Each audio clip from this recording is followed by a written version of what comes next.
વિદેશ મોકલવાના બહાને છેતરપિંડીનો ભોગ બનેલા યુવકે પોલીસ કમિશનર કચેરીએ રજૂઆત કરી હતી। હાલના સમયમાં ઘણા યુવકોને વિદેશ જવાની ઈચ્છા હોય છે, પણ જે એજન્સીના માધ્યમથી વિદેશ જવાના હોય તેની પૂરતી તપાસ ન કરી હોય, તેની વિશ્વસનીયતાની પૂરતી ખાતરી ન કરી હોય ત્યારે ક્યારેક યુવકોને છેતરપિંડીનો ભોગ પણ બનવું પડે છે। વડોદરા શહેરની પોલીસ કમિશનર કચેરી ખાતે આજે વિદેશ મોકલવાના નામે છેતરપિંડીનો ભોગ બનેલા યુવકો શહેર પોલીસ કમિશનરને રજૂઆત કરવા માટે પહોંચ્યા હતા।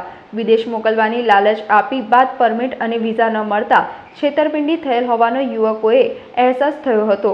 ભાવેશ ચૌહાણ નામના ઈસમ પાસે રાજ્યમાં અનેક પોલીસ સ્ટેશનોમાં ફરિયાદ નોંધાયેલ છે, ત્યારે હજુ પણ આ આરોપી પોલીસ પકડથી દૂર છે અને તેને ઝડપી લેવામાં આવે અને તમામ લોકોને પોતાના નાણાં પરત મળે તેવી આશા સાથે આજે વડોદરા શહેર પોલીસ કમિશનર કચેરી ખાતે રજૂઆત કરવામાં આવી હતી અને આરોપીને કડકમાં કડક સજા થાય તે માટે માંગણી કરી હતી। એટલે અમે છે ને મેં પોલેન્ડ જવા માટે બહાર જવા માટે એક વિઝા કન્સલ્ટન્સીને સંપર્ક કર્યો હતો। એનું નામ છે કૃપા ઓવરસીઝ, એમના માલિક છે ભાવેશ ચૌહાણ અને મેં પોલેન્ડ જવા માટે એમને ફાઇલ સોંપી હતી કે વર્ક વિઝાની ફાઇલ તમે કરી આપો। એમણે કીધું કે આ થઈ જશે 3 મહિનામાં, તમારી ફાઇલ વિઝા બધું આવી જશે। પણ પછી 3 મહિનાના થયા, સમય જતાં 11 મહિના થઈ ગયા, એમને કોઈ વિઝાનું ફાઇલ મારી જોડે કંઈ કર્યું નહીં। એટલે પછી મેં એમની જોડે માંગણી કરી પૈસાની કે ભાઈ તમે 3 મહિનાનું કમિટમેન્ટ કર્યું હતું એ ફૂલફિલ કરતા નથી, હવે મારે ક્યાં સુધી રાહ જોવાની પોલેન્ડ માટે બહાર જવા માટે, તો તમે મારા પૈસા પાછા આપો। તો પછી એ ભાઈ ખુલ્લી દાદાગીરી એકદમથી કરવા લાગ્યા કે ભાઈ તને તારા પૈસા પાછા નહીં મળે, 1 રૂપિયો પાછો નહીં મળે, તારે જે કરવું એ કર, બરાબર છે, પોલીસમાં જો તો પોલીસમાં જા અને કોર્ટમાં જો તો કોર્ટમાં જા, ખુલ્લી દાદાગીરી કરવા લાગ્યા।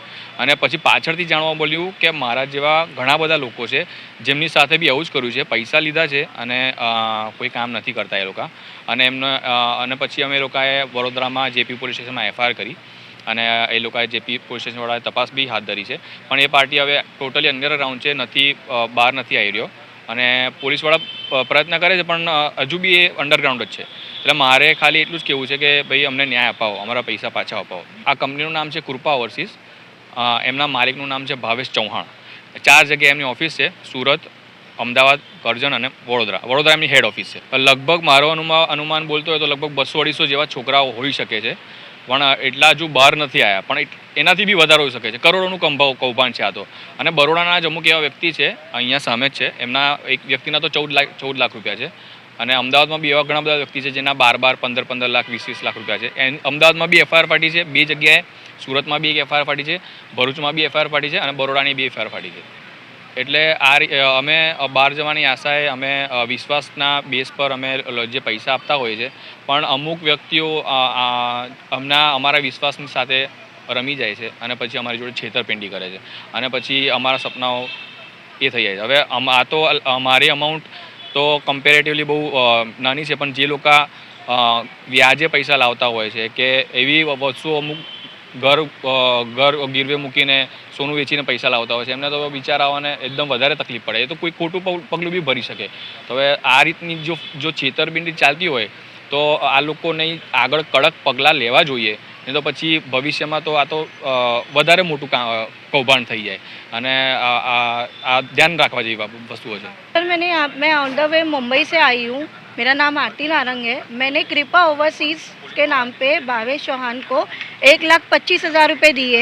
उन्होंने मुझे बोला था पोलैंड के लिए और अभी उन्होंने खाली मुझे वर्क परमिट दिया है। लास्ट 3 साल से वो मुझसे मतलब पैसा ले रहे हैं, रॉन्ग कमिटमेंट कर रहे हैं और अगर मैं रिफ़ंड मांगती हूँ, कुछ बात करती हूँ तो वो मुझे हमेशा चिल्लम चिल्ली करते हैं मेरे ऊपर।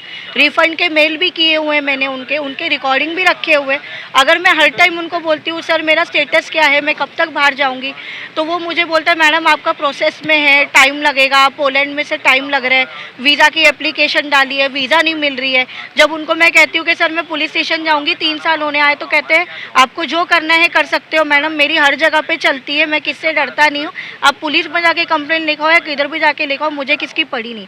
वो हमेशा मेरे पे चिल्लम चिल्ली करते हैं और मेरा 1,25,000 उन्होंने लिया हुआ है।